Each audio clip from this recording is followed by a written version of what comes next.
Hi, folks. Hey, let's play some music, do a podcast, because that's what we're all here for. What the cool kids Here we Me go. too.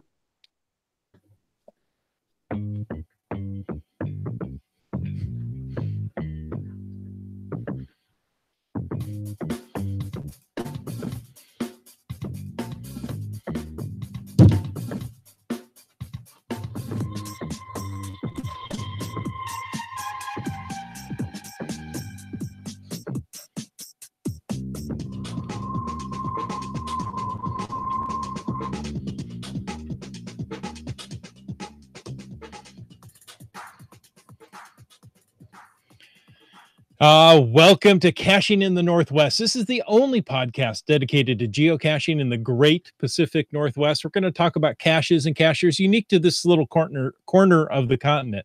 So while you're trying to figure out how to use paper straws, we'll be caching in the Northwest. That's right. And that means it's time. Well, it's time to bring in our globe-trotting gibbon. Some say he was invited to the Trump-Putin summit, but geocaching was more important. Others say he's more popular than Justin Trudeau's eyebrows. All we know is he's called Land Monkey. Hey, guys. There are other hairy areas of politicians that I'm pleased I'm not being compared to tonight. So I'm happy with that. That works. That works. All right. Good to see you. Good to see you, Wits End. Nice to have you back on the show. Hey, good to be here. You have been dearly missed. Aw, you guys are too nice. We are. And we'll just keep it up for at least the next hour. Don't let it go to your head. They're very nice people. But with Wits End here, we have the most hairy faces of anyone in geocaching podcasting. It's true. We are indeed the hairiest faced geocaching podcast there is. The more of my face that hides behind hair, the better. That is our claim to fame. We might not be the best, but damn it, we're the hairiest. Yeah, that's right. All right. All right. Well, hey, you know what?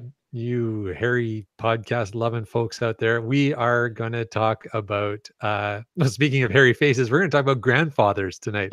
Grandfathered cache types. So webcams, virtuals, and other. You know what? There are other grandfathered cache types, and I didn't know that. I know until I started doing a little research. So I'm going to stay tuned just so I can find out what they are. Well, it's going to be fun. Let's do that. All right. So that's what we're going to talk about tonight. Oh, it's so fun to have all three hosts together. It really is. Hey, a quick reminder that we appreciate you, our patrons. You're the ones that help keep this podcast coming each week. And if you want to know more about the show, click that Patreon link on the cachingnw.com website. And another thing we appreciate are good logs.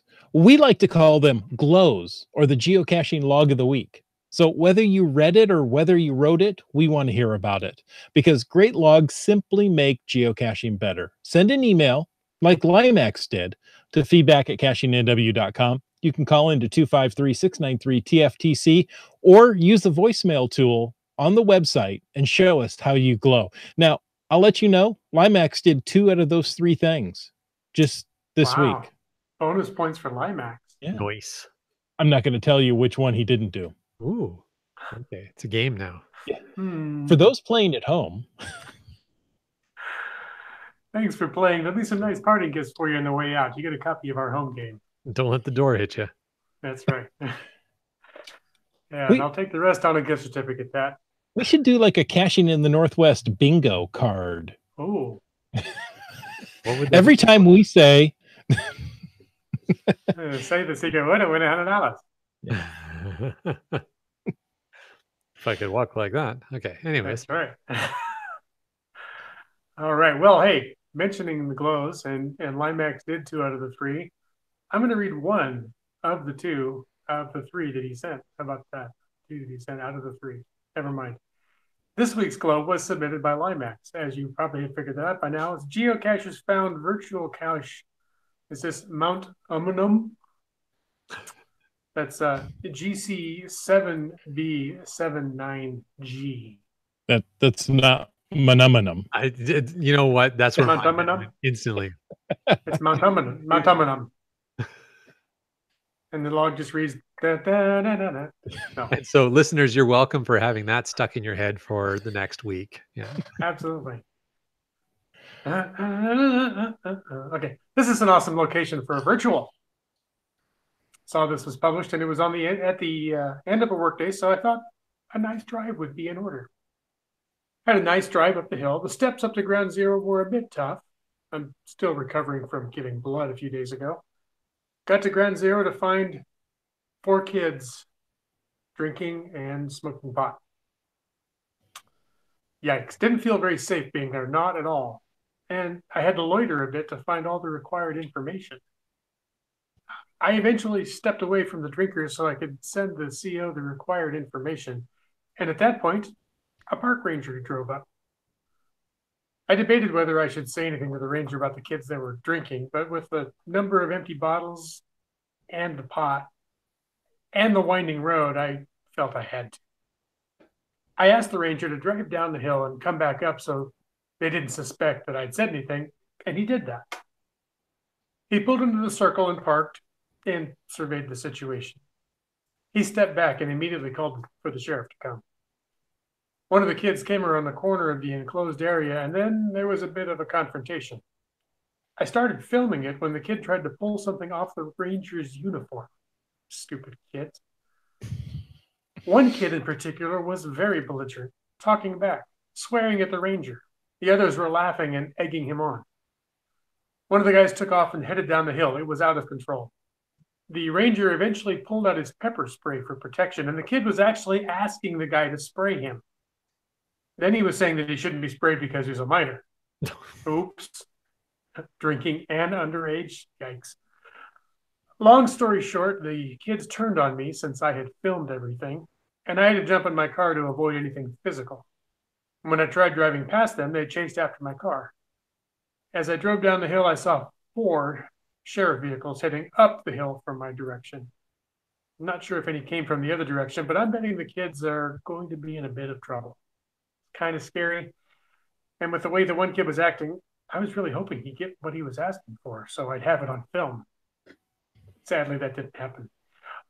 But I found the virtual. Answers have already been sent to the CO. Oh my goodness. See, aren't virtuals fun? Wow, Quite the story. That's more fun than I've ever had at a virtual, I'll say that. Well, I don't know if fun is actually the correct word. Now, he didn't send in the video. I was kind of hoping for that, but well. Watch his YouTube channel. Maybe it'll pop up there. Oh, there you go. But he may have to change the rating on his YouTube channel. It might be on like the World's Dumbest Criminals show next week too. There you go. Oh, that's true. Why? Yeah, why? Yeah, there's not much else to say about that one. Yeah, Kids. Other than thank you for sending it in, and we're sorry that happened to you, and we're glad you're okay. Yeah. Now, Absolutely, yeah. Keats and GSM times 2 says, wow, that was a great glow. So, I mean, you know, it was one of those things that it was an experience while you were geocaching. It can turn into a glow. You don't know. You never know when a glow is going to happen to you. That's right. So always be ready. Have that email address of feedback@cachingnw.com written on your hand, etch it into your screen of your cell phone. Yeah. Get a You tattoo. know what? Yeah, I was going to say, get a tattoo. Oh, there you go. Get a tattoo. That's better yet. Should just be the number, the email address, and then, you know, your unique tracking number on a tattoo. And we'll come up with a special prize for you if you do that. Oh, There yeah. you go. If you do that, you will definitely get a special prize. Yeah, yeah. Oh, and you got to send us a picture to prove it. That's right. Yeah. No pen. It's got to actually be. Yeah. Take a video of getting the tattoo in there. Then we'll believe you. Because somebody's going to just use a Sharpie and put it on there, and we're going to send them a wonderful prize. And 2 weeks later, it's going to wash off. Well, Wait, I does didn't Sharpie say- wash off in 2 weeks? I don't think I didn't so. say it was wonderful. I said it would be special. Oh, Air wait. quotes special. Perfect. I love it. Oh, now I'm tracking with you guys. Yeah, we'll send them a special prize. Special, yeah. That's what you get for behaving special. That's right.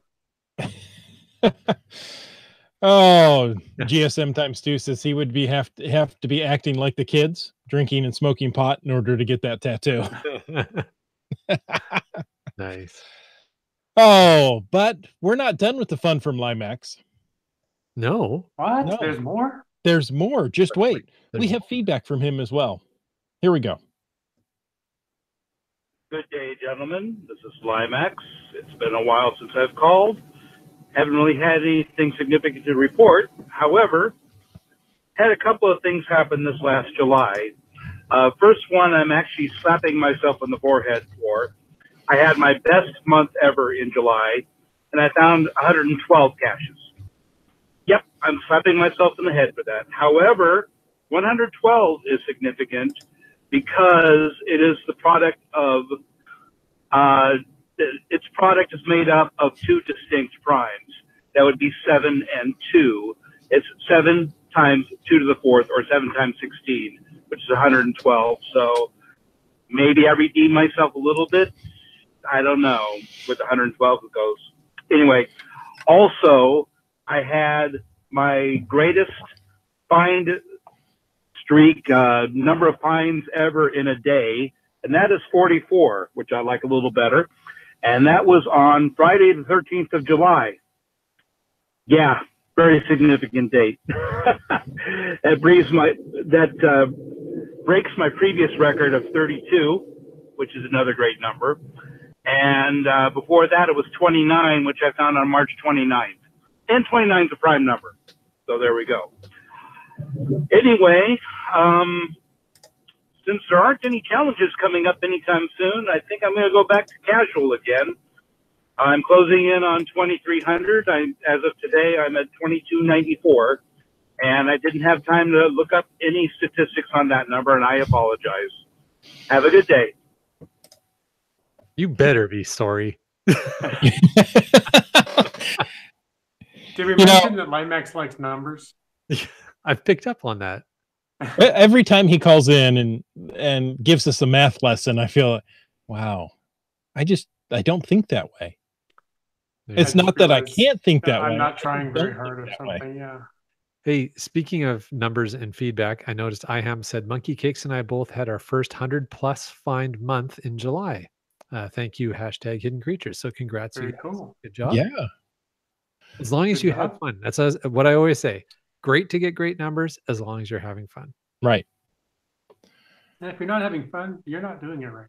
That's right. And 100 is no way a prime number. No, I don't No. think it is. So I don't think we have any news tonight. So we're just going to get right into the topic. Well, I think that's a good idea. Tonight, we are talking about the Getting Started series. Now, we've done traditionals. We've done multi-caches. We're talking about grandfathered caches tonight. And not just simply old caches, but a grandfathered type of cache. Hey, you kids, get your cache off my lawn. That's right. And you shouldn't have your cache on his lawn to begin with. Well, not without permission. Yeah, you got to get permission. Well, unless it's a virtual. Oh. No, you still need permission for a virtual if it's on private property. Yeah. Darn kids. All right. So yes, that is what we're talking about tonight. Wow, I'm gonna railroad this show right off the start. You're welcome. All right. So let's talk about the most common grandfathered cache types that we know of. One of the really super popular ones is webcam caches. Because of the grandfathered caches, they tend to be one of the most rare. They're fun with the advent of smartphone technology. They're pretty easy to do these days, and they're slowly disappearing. I know a few folks are kind of keeping an active count of how many are left in North America and other places, and it's I really enjoy them when I can find them. They're not always easy to actually pick yourself out in the image, but yeah, so webcam caches. So if you're not familiar with the webcam cache, I think most people are, but just if you're not, the premise is you are given a set of coordinates that you go to when you stand at those coordinates, and then you follow a link in the description page of the geocache. You should be able to see yourself in the image, capture the image, post the image with your log, and that's how you log a find on a webcam. Right. And, you know, Wits End and I started doing this before smartphones. Mm-hmm. So it was a matter of, you know, phone a friend, really. Hey, would you go to this webpage, click on the link, go to the webcam, and let me know when I'm in frame? Yeah. Okay, I'm And in frame. it used to be a lot more work. Snap that picture and then email it to me, and good. We'll, you know, I'll log it in 3 days when I get back. Yeah.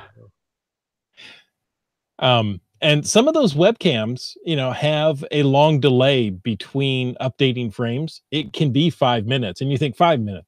5 minutes is a long time to stand in a conspicuous place with your phone or your Yeah. GPS, and Okay. like, So I got to tell you a story about webcams and standing in conspicuous places. We did on our Baltic cruise, we did a webcam in Riga, Latvia. It's actually one of the new virtual reward caches, but they made it as a webcam.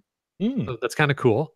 Yeah. So you have to stand in a plaza that is really busy, lots of people going back and forth, and stand there. And so what was there? 6 of us standing there doing this, and people so our picture is of the 6 of us, but then there's a whole lot of people standing in front of us because people would come by and go, "Oh, do you want us to take your picture?" Like, no, no, no, no, no, keep moving. It's okay. Move along. Nothing to see here.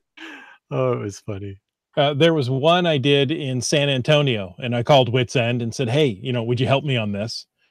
And I'm standing out, and to be the best spot, I'm in the sunshine at 100 degrees outside, and it's 5 minutes in between. Yeah. And the first one, I go, okay, snap my picture. The bus had driven up. So I had to stand another 5 minutes in the sun. I could just feel my skin burning off of me. Yeah, I bet. Retro asks in the chat, is there a souvenir for them? I assume by them he means webcams. So no, there is not a specific souvenir for webcams, but you get you start to increase your count in that icon type Mhm. on your statistics. So that's kind of the it's kind of the purpose there of collecting webcam finds. Yeah, well, it's grandfathered, so there would not be a souvenir for it. No. Well, there's not any souvenir per se for any cache type. Is there? Or you just get the icon. Yeah, you get the icon. Right. That's true. There isn't one for any cache type. But I mean, you could get a webcam in a new state or province, and you would get the souvenir for that state or province. True. Yeah. Yeah. Yeah, So if they're it's your still, first find. Yeah. yeah. If they're listed, they're still active, but we'll get to that Right. in a moment. Yep. All right. Next. So webcam caches, yeah. Those are fun. They were one of my favorites. Kind of still are if I can find them. Mm-hmm. Another grandfather type of cache is a virtual. You know, everybody's talking about virtual reality nowadays, right? Mm-hmm. It's virtual this and virtual that. Yes, ladies and gentlemen, there was actually a virtual cache type at one time that anybody could, well, I guess hide isn't the right word for it, but create. Yeah. Yeah. And as Land Monkey alluded to, there's been some new virtuals that have come out as rewards lately, but we're not talking about those. We're talking about these ones that were around a long time ago when they were a thing. And a virtual is just what you think it is. It's a geocache. Looks just like a regular. I mean, the page looks like any other geocache description page, except there's no physical container. There's no Tupperware, bison tube, ammo can, any of that kind of stuff. It's just the location. And typically, in my experience, these are places that were either super high muggle activity or someplace like a monument or a park or someplace that you know you'd never get permission to actually put a physical object because there's either no place to put it or it's too delicate. You don't want people traipsing around and damaging stuff.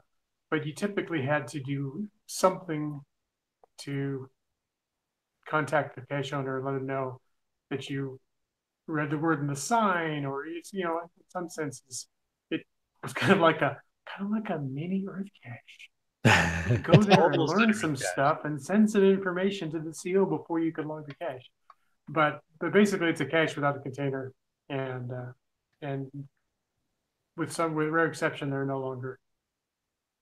You're able to place them except for the new reward ones. Yeah. We'll talk about that a little later. Yeah. Nice. So virtual webcam, those are probably the best known, but there are others. Especially now that we've just talked about them. Yeah. Now they're really well known. Yeah, see? There you go. Now, Wits End, you introduced me to a type of cache. It's grandfathered now, but I was able to find a couple just before they were grandfathered. Yeah. Do you remember what these were? Well, they were kind of virtual in a sense, and except the virtual one, like I mentioned, actually had a location coordinates published. If they didn't have a location, well, that would be locationless.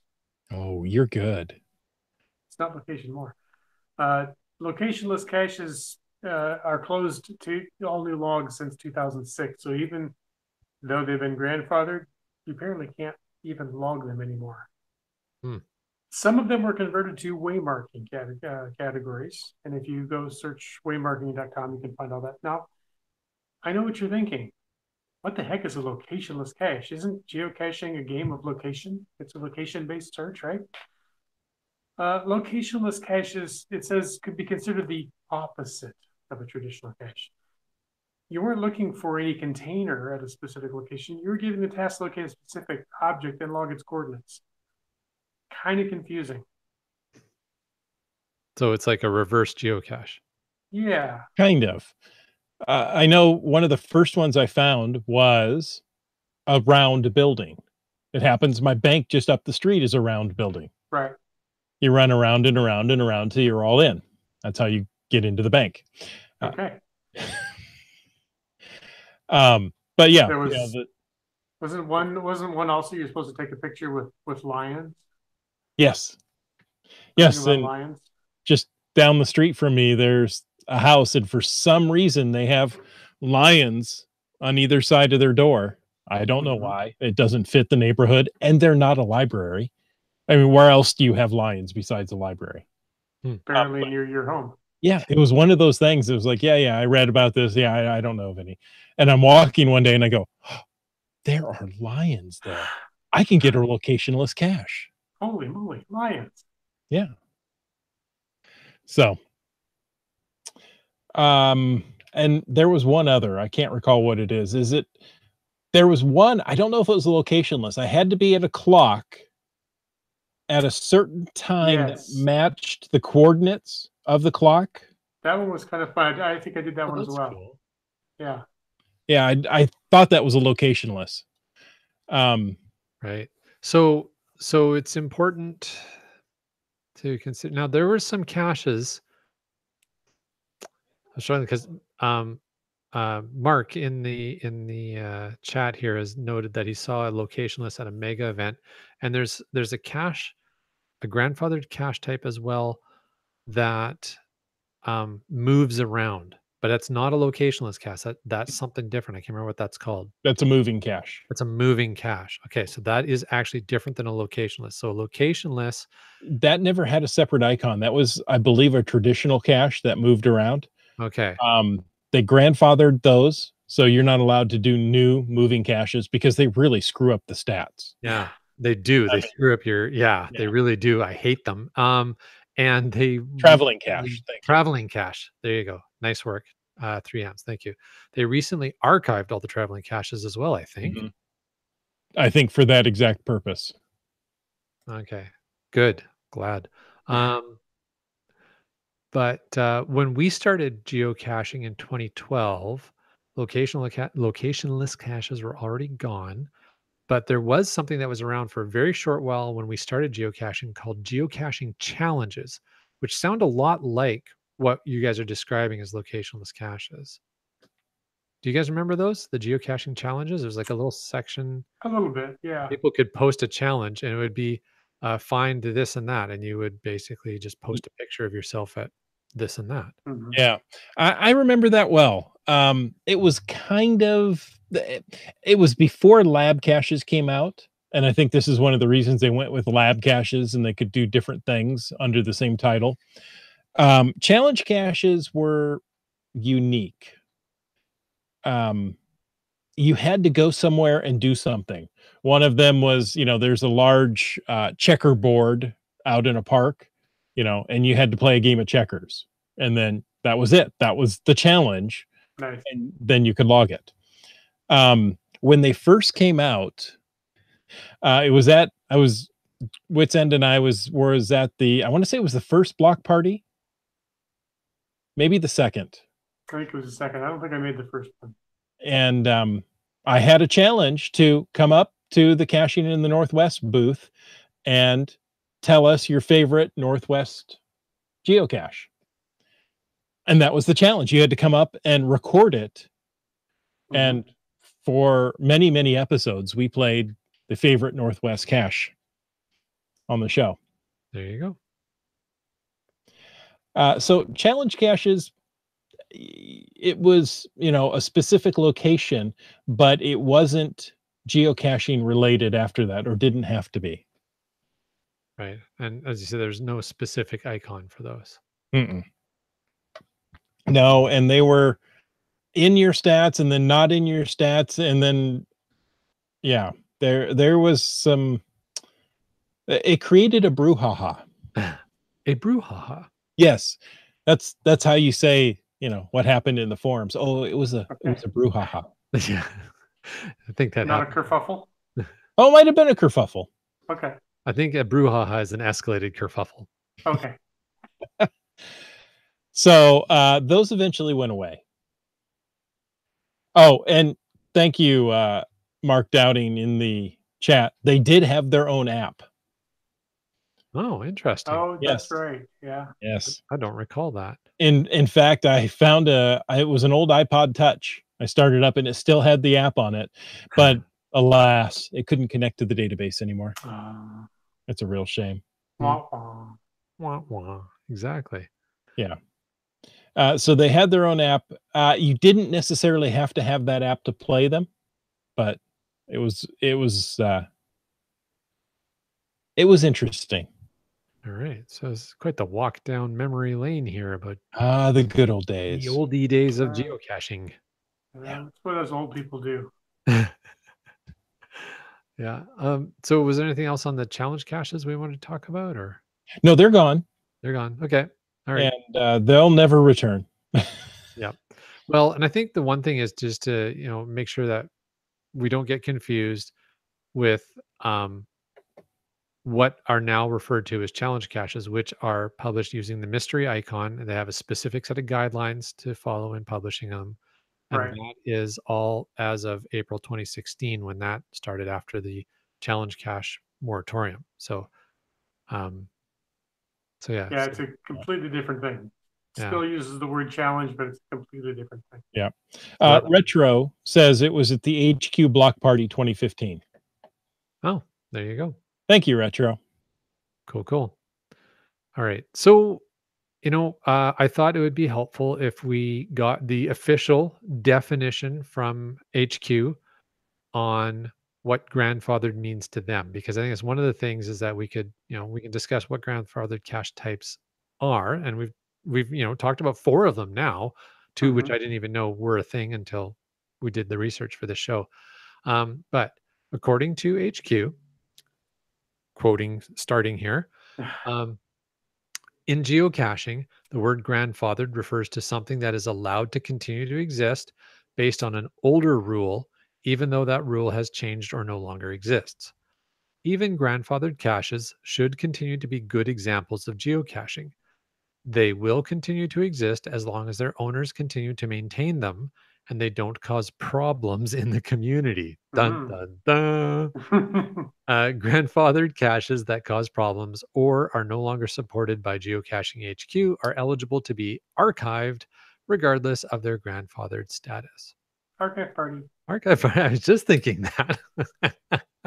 Who doesn't like a good archive party? I guess reviewers don't like a good I can tell you one right now, yeah. Oh, funny.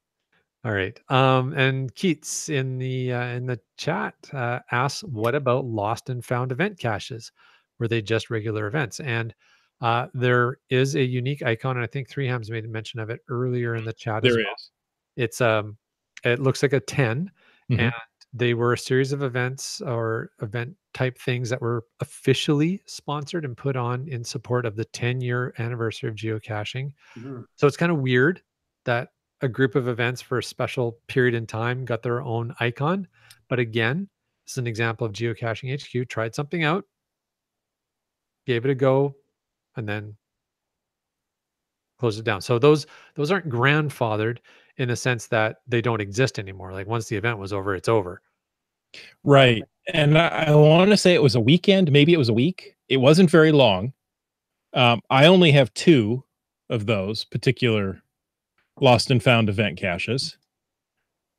Um, and you had to, submit that you wanted this to be a lost and found event. It wasn't just, um, it wasn't just given to you if you threw an event that weekend. Hmm. So yeah, it's a different one. I don't know if it's grandfathered. The event's over, so it's done. Yeah. So I don't think it really falls into the category of grandfathered, which is why HQ doesn't have it in their list of Right. what they call officially grandfathered caches. It's more, Yet it's still listed on the cache stats. yeah, for those who found them, you don't lose your icon for, your work of having attended that event, but Yeah. you can't ever have another one. Mhm. Ever, ever, ever. Ever. Ever. And along that same lines, isn't the GPS Adventures exhibit kind of Oh, Mm-hmm. done? No, that's the last I've heard. It's still kind of moving around. It's the last I heard. It's in Europe somewhere. We got ours in Edmonton 2 years ago, 2 or 3 years ago. Okay. We went out to Edmonton and made a special trip out there and attended the adventure maze. And I got think I went to the very maybe- first one in Seattle. Did you? Yes. Yeah. Cool.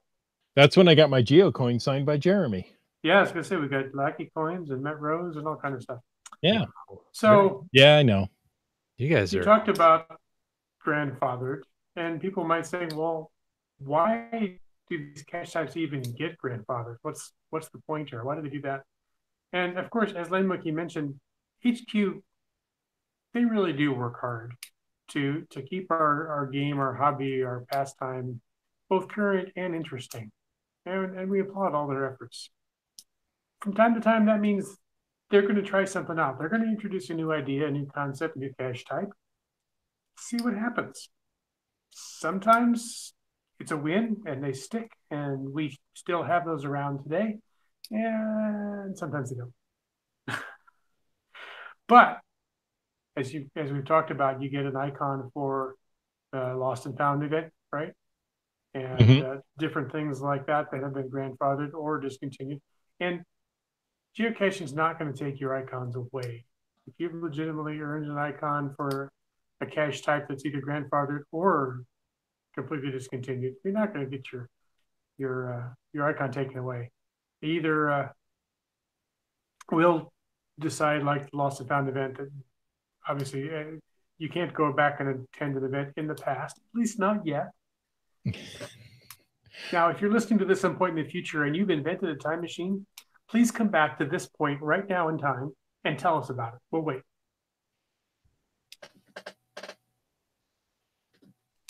Yeah. Well, that's disappointing. I guess it didn't happen. Bummer. So, probably never going to get a Lost and Found event icon if you don't have one now. But that's what happens. They try some things out, and we applaud that. And like with all things, sometimes it works, sometimes it doesn't. I have to interject, Jim. So we actually just proved one of two things. Thing one, possibility one, is that time travel was not created. Okay. It does not exist. Or time travelers don't listen to this podcast. I'm going with the second one. I'm hoping for that as well, because I really hope that it exists someday. I'm still kind of disappointed that time travelers don't listen to this podcast. It would seem like a really good podcast for time travelers. Yeah. I mean, you could get back, you could go and get all the cache types, Oh, whether they were grandfathered or not. Get them before they were If grandfathered. you could time travel, you technically could find every geocache ever. Ooh, Technically, every yes. geocache ever. You Yeah, could. that's a lot of work, though. It would. Even with a time machine. It is. So you need a TARDIS, so it's time and space. Yes, Wibbly wibbly wobbly, timey wimey. Just don't blink. Okay. So where were we before I so rudely interrupted? Hmm. Oh, who knows where we were? We were talking about grandfathered caches. Right. So I guess the question is, why do we care if there are grandfathered cache types? Well, so we can talk about them on the podcast. Yeah, it gives us another topic for the podcast. So I care about them because they're increasingly rare. Webcams, for example. Sure. So it makes it fun to try and find them before they're gone. Exactly. So I'm right there with you. I like to go find these because webcams have a lifespan. I mean, the physical hardware, once the physical hardware is done, you can't renew a webcam. It's gone, it's done. So, how do you go out and search for these? I mean, if they're grandfathered, does that make them harder to search for? Well, no, and I think maybe we'll talk. We'll jump around in my notes then, I guess, a little bit, because we were going to talk about how to find grandfathered caches a little later, but we can talk about it now.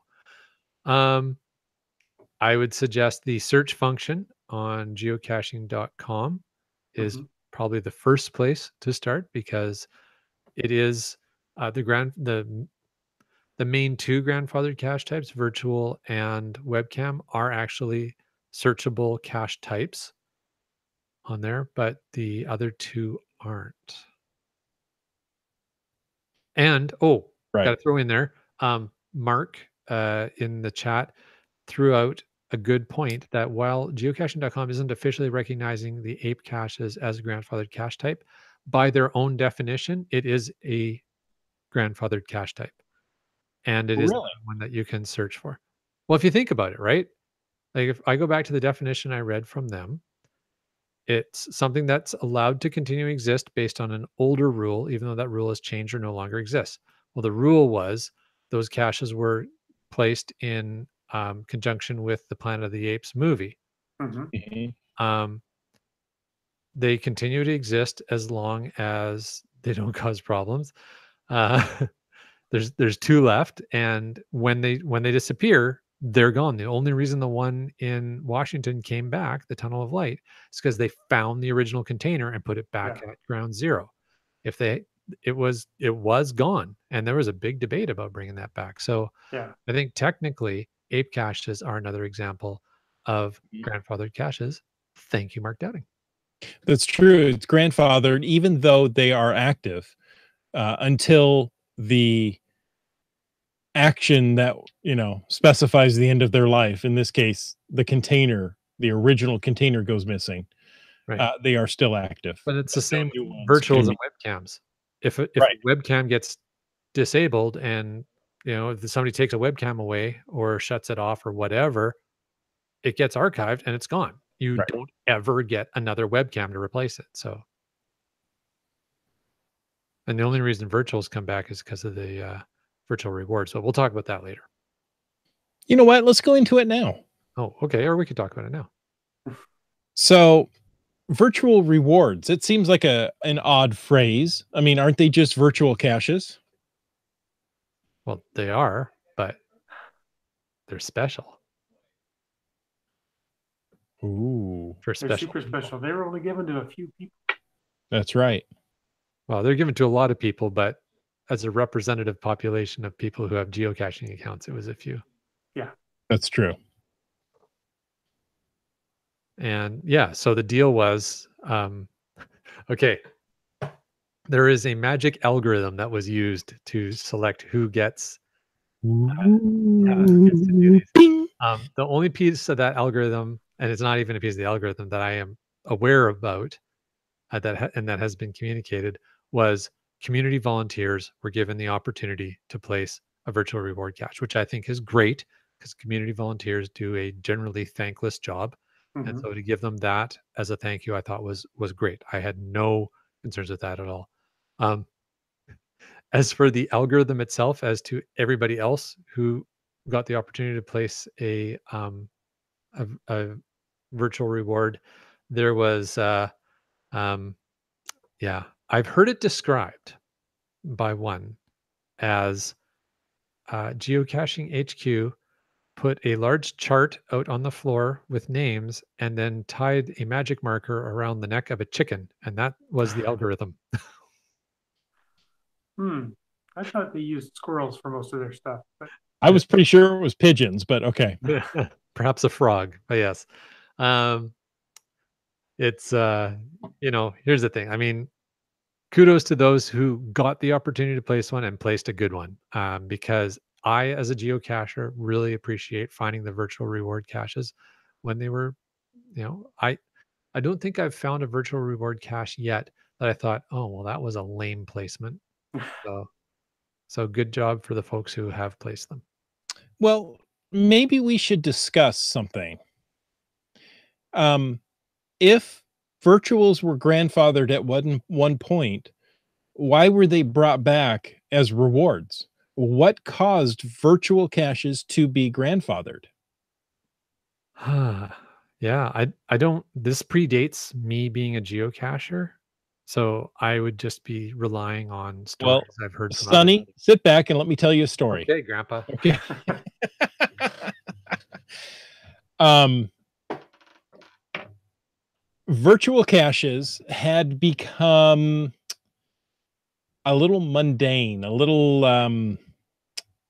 abused and overused. I heard an example of one. Say what you really want to say.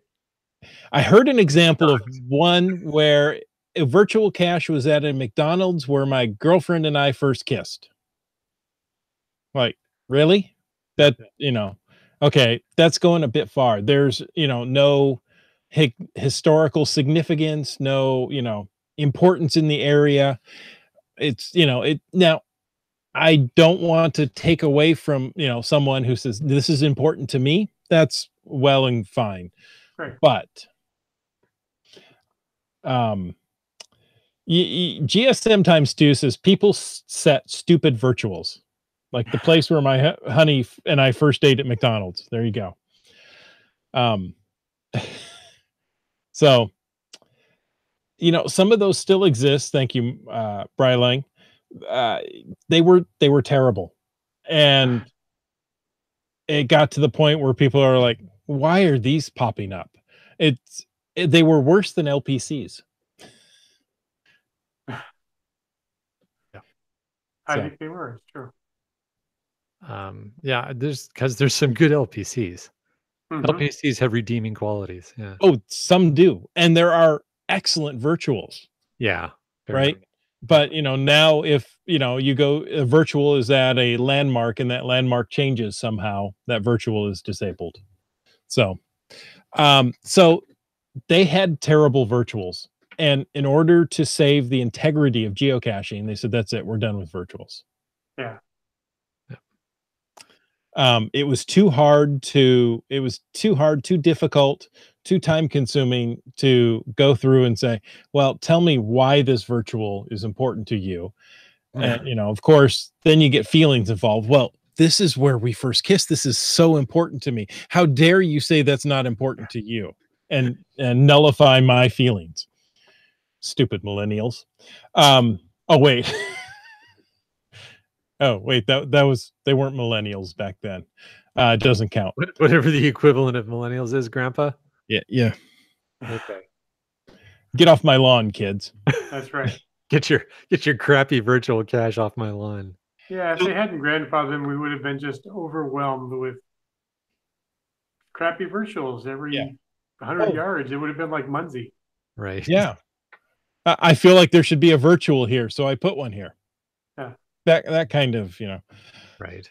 Now, these virtual rewards were given. There were 4,000 of them issued to select people. We'll leave it at that. Whatever the algorithm determined. And you had a 1-year period in order to find a place to set these new virtuals out. That 1-year period's coming to a close quickly. It's almost up. Yeah. Yeah, this month. End of August. Yeah. And I've noticed a few more lately have been popping up. So I guess people are seeing the deadline come up and going, "Oh, geez, I better put this out. I've been thinking about it for a while, and now I better just hurry up and do it." But at least it doesn't seem like they're rushed, which is good. Mm-hmm. GSM times 2 said it wasn't millennials; it was 40-year-old kids. Who live in their mom's basement Yeah, exactly. Well, and spend all day on the geocaching internet. forums. Right. So much cooler online. Now you guys are describing me, right? Stop it. Yeah, yeah. It's getting a little too close.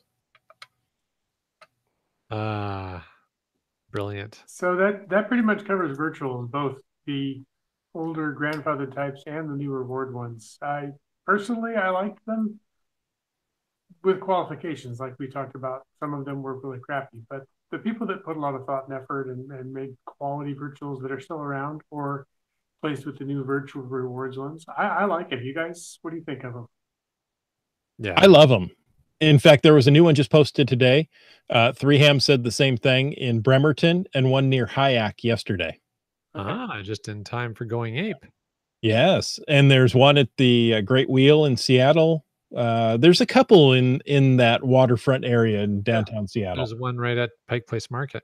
Yep, and the Space Needle, Needle. and other places. So, well, in fact, just a couple of weeks ago, I threw an event for one of those virtual rewards as it was released. Mm-hmm. Oh, that's kind of cool. Yeah, I was able to talk with the owner. Party, as it was.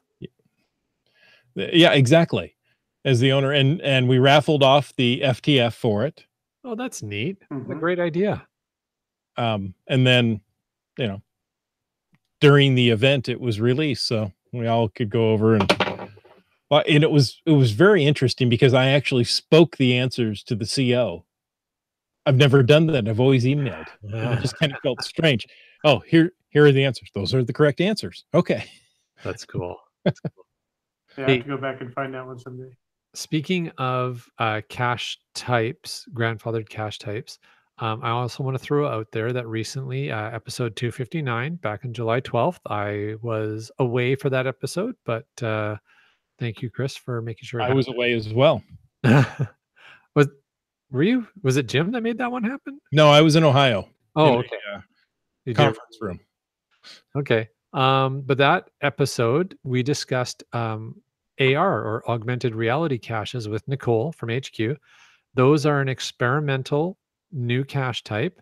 Mm-hmm. And once that experiment concludes, they're either going to be grandfathered or they're going to be archived. So there may be another grandfathered cache type, which would be AR caches, and they don't have a unique icon. They just have the mystery icon, but they do have unique qualities in the naming convention for those caches. So, So there you go. So there may possibly be another grandfathered cache type in a month or so. Very cool. Yeah, that's going to be interesting. I want to see what happens to that. Not just in a couple of months when they make the decision, but if they're grandfathered, I want to see how they age in a year or two, with changes in apps and what have you. Very cool. So we mentioned, what do you guys do to find these grandfathered types? I mean, Wits End, you said you really like webcams. How do you go find those? Well, I filter for them in CGO.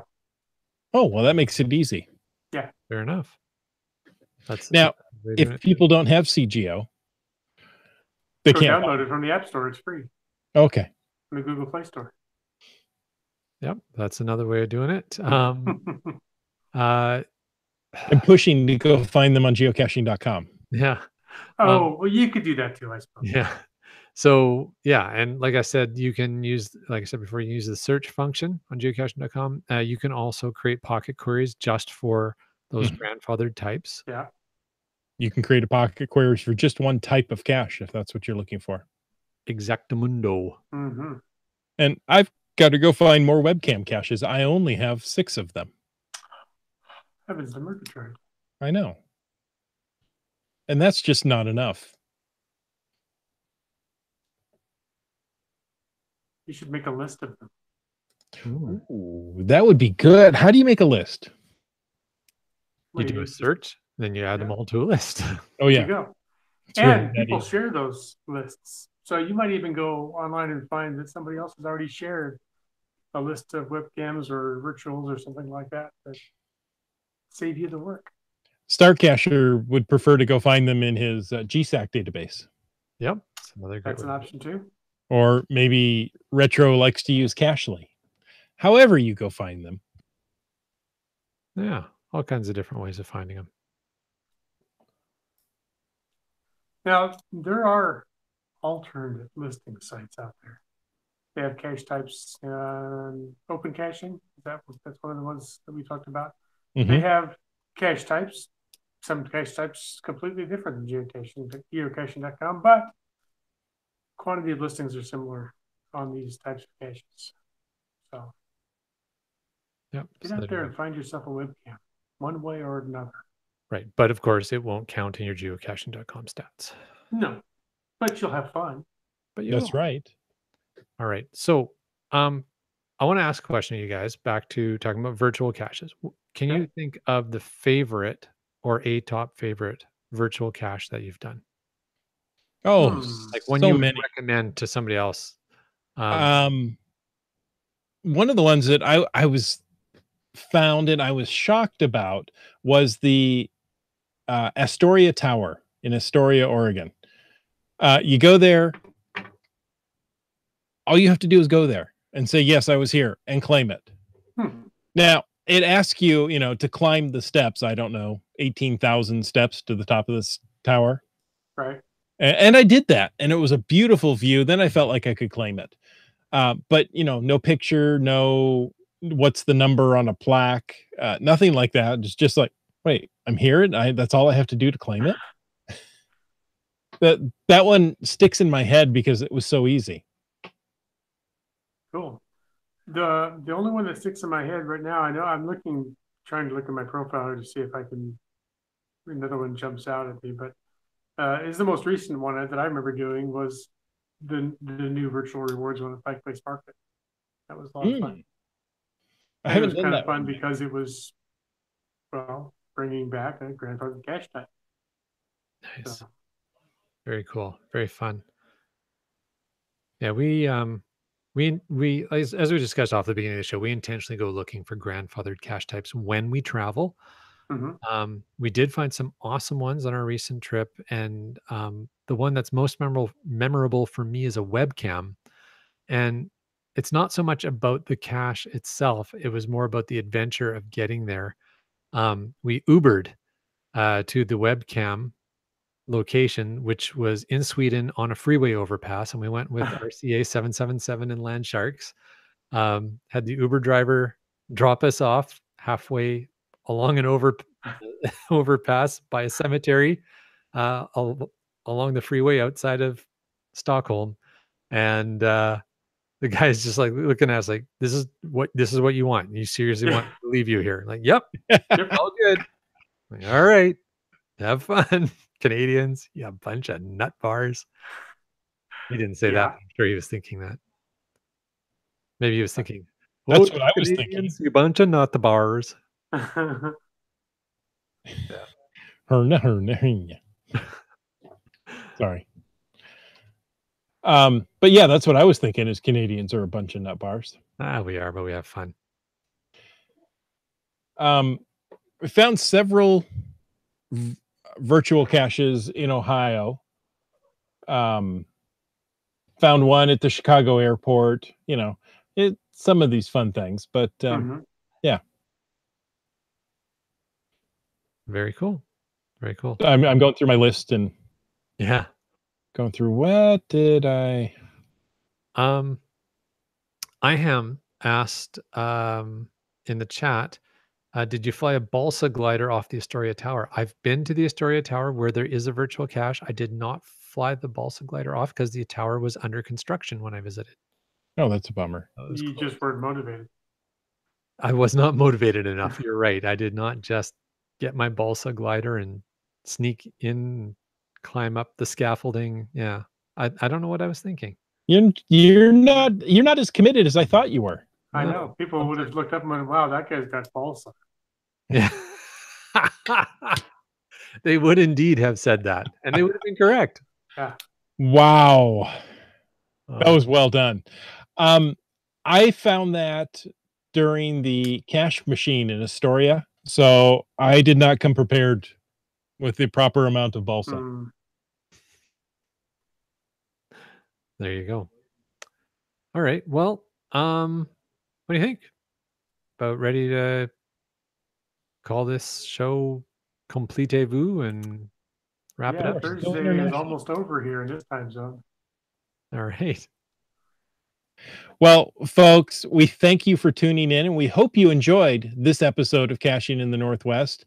Now, uh, coming up next week, we are going to talk about caching in Nova Scotia with Keats 94, who happens to be listening tonight. Hi, Keats. Yay. And we thank him for listening. We thank all our listeners, but we want to thank especially the faithful Denali level supporters. That would be Bounce Bounce, Team Squirrel, Limax, and WorldCaching.com. You want to know more about supporting the show? I know you do. Go over and click the Patreon link on the CachingInTheGift.com website. Now, there's a long list of patrons that have gone and clicked that Patreon link. Let's see if I can do it justice the way that Land Monkey has done all of these weeks in a row. That is E. Pendragon, Broncos Fan for Life, Sprouter, Camp Clan, Take Magnet, Kev MacD, Subway Mark, Dormore, Dune Buddy, Kid Vegas 19, Geo Nav Pros, Wino Seattle, Acker Doc, Billy Robson, Nice, Antaeus, Keats 94, Curiosity Girl, Trexer Zero, and a brand new one, MC3 Cats. Nicely done, Wits End. Yes, indeedy do. So thank you to all of them. And he didn't pass out or anything. Not yet. Working on it. Awesome. Nice. So, if people wanted to follow us, find out more about these cache things we do, Land Monkey, where can they find you? Hey, we would love it if people would follow us on Twitter, Instagram. We're posting periscopes every once in a while. Find us at LandMonkeyGC. On our YouTube channel, there's been some videos. I'm just in the process of editing a whole ton of great content from our European trip. So those are coming out soon. That'll be on YouTube. Just search LANMONKEY, Land Monkey on YouTube. And of course, our website will be kept up to date. That's landmonkey.blogspot.ca with all that kind of content as well as it comes out. Wits End, my friend. Where do people find you? You do, by the way, have some great content. And so I'm looking forward to seeing all that stuff. I also have a website that's nearly never updated and several social media channels that are almost never populated with content. But you can certainly follow me. Look for Wits End. That's the only podcast host here with Z in the middle of the handle. WITZ. So Twitter, Facebook, Google Plus. I think I'm Wits End US there. But and of course, geocaching.com, message center, all that stuff. It's Wits End everywhere I can get it. CNW, how about you? Well, I have to say, though, you don't post often, but when you do, it's always a quality post. Not always. Something that is funny or witty or witsy. Wait, no. Something.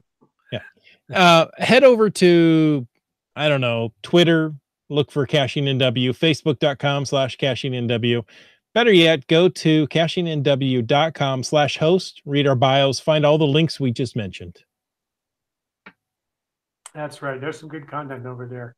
And for all the rest of you, thank you. We just want to thank you for taking the time to listen to this episode or any episode. But right now, we're thanking you for this episode of Caching in the Northwest. You know, you can be part of the show. Limax did it. You can do it too. Give us a call, 253-693-TFTC. Leave us a comment. Ask us a question. Offer to give us a ride up to the Ape event. We might take you up on it. You can do that anytime, day or night. And you can always email feedback@cachingnw.com. We do read emails too. Your support, why, it helps to keep quality shows coming. If you like this show, let us know and go over and click that Patreon link on the cacheingunity.com website. You can subscribe on iTunes, Google Play, Stitcher, or whatever your favorite podcast app happens to be. This show, this one right here, it's produced by Chris Umfenauer and Jake Kennedy and hosted by, well, the three of us yahoos. The show is licensed under a Creative Commons Attribution 3.0 license, copyright 2018 by that guy right there, Chris Umfenauer. Stay tuned now. We might hang out and chat a little bit. Something we call the after show. That's what we do. Yep. Oh, folks, thanks for sticking around. Now, the after show is an opportunity for us to be able to interact with those who are listening live. Perhaps you want to join us, head over to youtube.com/cachingnw on Thursday evening, 9 o'clock Pacific time, and come and join us live. You can always go to cachingnw.com/watch-live and check us out there. That's right. If you're live, like evil backwards. What? Live is just evil spelled backwards. That's right. I'm going back through the chat right now. I'm just trying to find any hashtag FATAS. Well, that's what I was going to talk about was the hashtag FATAS. If you're in the live chat and you want to talk about something, maybe it doesn't fit in with the topic of grandfathered caches, it's just something you want to talk about, put the hashtag FTAS, that's for the after show, onto that. We'll make sure that's in the show notes and we'll be able to talk about it when we get to the after show. The after show. The after show is where we are. We're in the after show now. Okay. If you want to get somebody's attention, go to the after show and whisper about them. Just whisper anyway. Weak signal propagation reporting. There we go. Oh, funny. Okay, I think. Land Monkey, you've got something to start with there. Yeah, I was gonna say, Keepers of the Cash Flow is in there. Go for it. Yeah. What do we got here? Okay. So yeah, they're probably kind of in reverse order here, but they are. So Keepers of the Cash Flow has a FATAS. They said, I've the only Western Canada AR cache right now. And they said, congratulations. Yeah, congrats. If they get archived, they'll resubmit it as a regular multi. Cool. Nice. Three Hams wants to know, can we have a pre-show? We do. Yeah, it's private. Awesome. IHAM had a FATAS when locationless caches went away. The concept lived on at waymarking.com, also a Groundspeak site. So yes, I think we mentioned that, but important point that if you like the idea, the principle behind them, you can still find them, but they don't count in your geocaching.com find score. They count on a different site in a different system, different game, but also owned by Groundspeak. All right. What else do we have? Yeah, waymarking is not something I've ever gotten into. You never which? Sorry, which with the what? Is not something I ever got into. Okay. Yeah. I tried it. It's just not for me. Yeah, I tried it as well and lost interest. All right. About the time Rose came along. But that's a different. Yeah. No, it's actually the reason why. But anyway. Okay. I tried it out for a little while and it was kind of fun, but I don't know. It wasn't as fun as geocaching was. So I didn't stick with it. GeoNav Pros had a question about the chicken algorithm. Wanted to know if the chicken that was used for the algorithm was either a live chicken or a rubber chicken. And if so, did it have a trackable number? It was a live rubber chicken. There you go. There you go. And it still uses a random number generator in Geocaching HQ as of today. Nice. Keepers of the Cash Flow had another FATAS. Oh, this is a nice one. I like this one. Keepers of the Cash Flow said they love the show. We were the first podcast they found for geocaching, and they thank us for that. and they now watch 3 different geocaching podcasts. So Love it. thank you guys There very are much. other geocaching podcasts. Yes, there's at least 2 others Wow. or 3 others. Now I watch 3 different, so that would be math. Hold on. Carry the 1. 2. 2 is a prime number. So nothing. Where's Limax?